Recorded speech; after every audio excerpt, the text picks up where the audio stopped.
ఈరోజు మా అందరి ప్రియతమ నాయకుడు మాజీ ముఖ్యమంత్రి అయిన జగన్మోహన్ రెడ్డి గారి పుట్టిన రోజు రాష్ట్రమంతా కూడా వైఎస్ఆర్ కాంగ్రెస్ పార్టీ అభిమానులు, కుటుంబ సభ్యులు, కార్యకర్తలు, నాయకులు అందరికీ పండుగ రోజు. సో ఇప్పుడే మేము నగిరిలో అంగరంగ వైభవంగా చేసుకొని తిరుపతిలో మా గురువు గారి సమక్షన జగనన్న పుట్టినరోజులు వేడుకల్లో పాల్గొనడానికి రావడం జరిగింది. నిజంగా చాలా హ్యాపీగా ఉంది. జగన్మోహన్ రెడ్డి గారి లాంటి నాయకుడు ఏ రాష్ట్రంలో ఎవరికి దొరకడు. అనునిత్యం పేద ప్రజల గురించి ఆలోచిస్తాడు. కులం చూడడు, మతం చూడడు, పార్టీ చూడకుండా ప్రతి ఒక్కరికి మంచి చేసిన వ్యక్తి. కానీ మీ అందరికీ తెలుసు, గత ఎన్నికల్లో ఏ విధంగా కూటమి ప్రభుత్వం అబద్ధాలతో, తప్పుడు ప్రచారాలతో ఈవీఎంలని మేనేజ్ చేసుకుంటూ అధికారంలోకి వచ్చారో మనం చూసాం. అందుకే ఈరోజు వాళ్ళు అధికారంలో ఉన్న ప్రజలు వాళ్ళని ఎవరిని పట్టించుకోవట్లేదు. ఎందుకంటే వాళ్ళెవరూ కూడా ప్రజలకి సంక్షేమాన్ని కూడా అభివృద్ధిని అందించే కార్యక్రమం చేయకపోవటం మనం గమనించాం. ఈరోజు ప్రతి ఒక్కరు కూడా మేము ఓట్లేసాం జగన్మోహన్ రెడ్డికి, ఎక్కడికి వెళ్ళాయి అని బాధపడుతూ మళ్ళీ జగనన్న ముఖ్యమంత్రి అవ్వాలి, మా జీవితాలు బాగుపడాలని ఈరోజు ప్రజలందరూ కూడా స్వచ్ఛందంగా జగనన్న పుట్టినరోజు వేడుకలు ప్రతి పల్లెటూరులో కూడా, ప్రతి వార్డులో కూడా ఘనంగా జరుపుకోవడం మనం అందరం కూడా గమనిస్తున్నాం.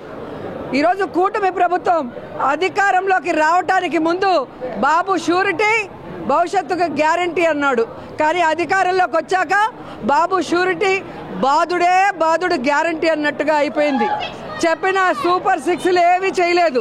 కొత్త సూపర్ సిక్స్లు తీసుకొచ్చారు. విద్యుత్ ఛార్జీలు పెంచారు, అలాగే రిజిస్ట్రేషన్ ఛార్జీలు పెంచారు, ఫ్రీ ఇసుక అంటూ 2 రెట్లు పెంచారు, నిత్యావసర వస్తువుల ధరలు పెంచారు. ఎక్కడ పడితే అక్కడ పుణ్యక్షేత్రాల్లో కూడా పబ్బులు పెట్టుకుంటూ, బెల్ట్ షాపులు తెరుచుకుంటూ ఈరోజు ఈ తిరుపతి పవిత్రతని గంగపాలు చేయాలన్న ప్రయత్నం చేస్తున్నారు.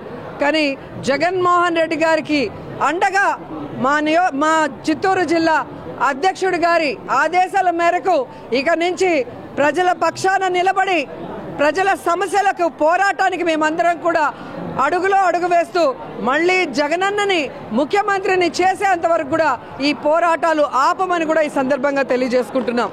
ఈరోజు ఎంత సిగ్గుచేటంటే రాష్ట్ర వ్యాప్తంగా జగన్మోహన్ రెడ్డి గారు ఫ్లెక్సీ పెట్టకూడదంట, కటౌట్ పెట్టకూడదంట, పోలీసుల్ని పెట్టి వాటిని చింపించడం, తప్పుడు కేసులు పెట్టించడం, బెదిరించడం చూస్తుంటే జగనన్నను చూస్తే భయం అనుకున్నాం. ఆయన కటౌట్ని చూస్తే కూడా కూటమి ప్రభుత్వానికి భయం అన్న విషయం ఈరోజు మాకు అర్థమైంది.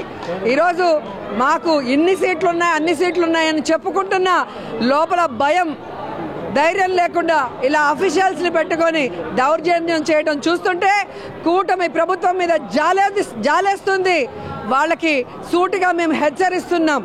ఇక మీదట ఇలాంటి చేతగాని పనులు, నీతిమాలిన పనులు చేస్తే వదిలిపెట్టేది లేదు. ఇంతకు ఇంత వడ్డీతో కూడా ఇచ్చేస్తామని కూడా ఈ సందర్భంగా తెలియజేసుకొని రాష్ట్రం అంతా కూడా ఈరోజు జగనన్న పుట్టినరోజు వేడుకలు సంతోషంగా జరుపుకుంటూ మళ్ళీ అన్న ముఖ్యమంత్రి అయ్యేంత వరకు మేము అన్నకి అండగా, జనంకి తోడుగా ఉంటామని వైఎస్ఆర్ శ్రేణులు ప్రతిజ్ఞ చేశారు. నిజంగా చాలా సంతోషంగా ఉంది. అన్నకి ఆ వెంకటేశ్వర స్వామి ఆయురారోగ్యాల్ని ప్రసాదించి ఈ దొంగలందరినీ కూడా ఎదుర్కొని నిలబడే విధంగా మళ్ళీ తొందరగా ఆయన అధికారంలో ముఖ్యమంత్రిగా వచ్చే విధంగా చేయమని వెంకటేశ్వర స్వామిని మనస్ఫూర్తిగా వేడుకుంటున్నాను. జై జగన్, జై జై జగన్.